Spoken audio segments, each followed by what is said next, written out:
recevons sur ce plateau l'abbé Priscille Sombega, alors diacre et membre de la commission diocésaine pour le synode. Soyez le bienvenu. Merci, merci madame. Alors, comment se prépare le synode de manière globale? Déjà, il faut noter que de manière globale, le synode a été lancé avec la messe du dimanche par le pape à Rome et avant, une petite conférence sur la question a été abordée. Et là, maintenant, les églises locales prennent le relais. Nous avons déjà commencé essentiellement avec la nomination du comité en charge du synode.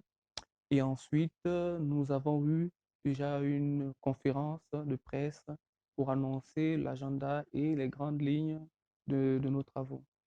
Donc, à quelques jours de l'ouverture officielle par le Père archevêque du synode à la cathédrale Notre-Dame de l'Assomption de Libreville, qu'est-ce que vous prévoyez?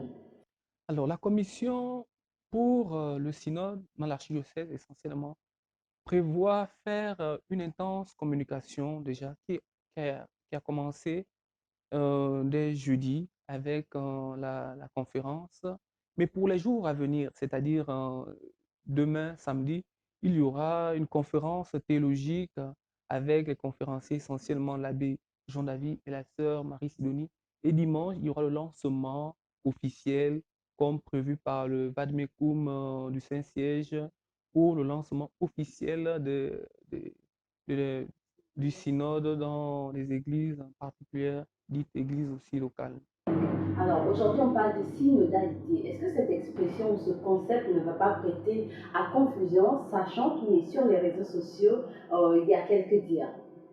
Oui, déjà, il faut dire que la polysémie des mots donne à chaque mot d'avoir plusieurs sens, et mieux encore, l'interprétation que nous faisons selon que nous sommes d'un bord et selon que nous sommes d'un autre porte ou bien donne une réalité des variantes et des composantes qui ne sont pas la leur. Ainsi, le concept de synodalité est parfois perçu, comme on l'entend, comme un lieu de boxe où des gens viennent échanger, ils viennent s'accuser, ce que la synodalité n'est pas. Il faut dire que la synodalité n'est pas une mode. Beaucoup semblent lire dans la synodalité ou bien le réveil de la synodalité par le pape une sorte de mode, quelque chose qu'on sortirait d'un vieux placard ou bien cette converse que nous avons jadis portée et que nous reportons aujourd'hui. Non, la synodalité n'est pas un mode. C'est une manière de faire de l'Église qui, au long de l'Église, l'a accompagnée. Mais avec le cléricalisme qui est né de cette perception qui voulait, bien qui a laissé entrevoir que l'Église est la propriété des évêques, des prêtres et des diacres, alors la synodalité s'est vécue de moins en moins. On est arrivé à un système où seuls les prêtres décidaient et les laïcs ou les chrétiens ne faisaient que consommer ce qui n'est pas le visage de l'Église. Le visage de l'Église, c'est la synodalité, c'est tous ensemble à l'écoute de l'Esprit Saint et marchant vers la maison du Père. Il faut aussi noter que la synodalité n'est pas le Sénat. Vous savez, dans la perception humaine, le Sénat est perçu comme un mélange de deux blocs. Pour certains, la gauche et la droite. Mais pour les sociétés, nécessairement le Gabon, la majorité est leur position. Alors, si quelqu'un de l'opposition émet une idée, même si cette idée n'est pas juste, les membres de son groupe voteront ce qui n'est pas la synodalité. La synodalité, c'est une prise de parole authentique, véritable et réelle. Une prise de parole qui aide l'Église à marcher. Ce n'est pas deux camps. D'un camp, les clercs et de l'autre côté, les laïcs, mais c'est tous ensemble mélangés, partageant les mêmes idées, vivant en communion, participant pour la mise en œuvre de l'Église telle que voulue par le Christ pour le troisième millénaire et tous les baptisés envoyés en mission par ce même Christ. D'accord, monsieur l'abbé, écoutez vos explications, mais qu'est-ce qui n'est pas la synodalité?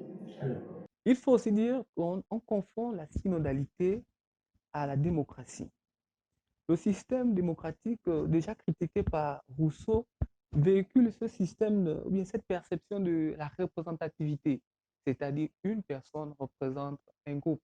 La synodalité, ce n'est pas ça. La synodalité, c'est tous les baptisés qui sont écoutés, tous les baptisés qui prennent la parole de manière authentique pour exprimer les besoins de l'Église pour exprimer la vision qu'ils désirent. Mais tout ceci sous le patronat ou bien sous la mouvance de l'Esprit Saint.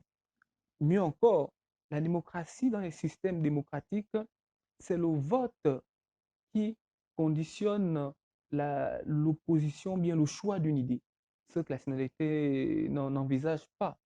Ce n'est pas toujours la partie qui aura le plus de votes qui sera prise en compte. Non, dans la synodalité, on vote pour une idée juste, mais après, on se laisse mouvoir, on se laisse conduire par l'Esprit Saint. Il faut dire que dans la synodalité, alors, on est tous sous le patronat, bien sous la direction de l'Esprit Saint. Alors qu'en démocratie, on est régi par le nombre de votes, même si l'idée n'est pas toujours bonne. Nous avons vu tout dernièrement avec la question de l'homosexualité, une question qui a été légiférée par l'Assemblée, alors que beaucoup d'entre eux n'étaient pas pour. Alors que dans la synodalité, les idées émises trouve l'assentiment de tous.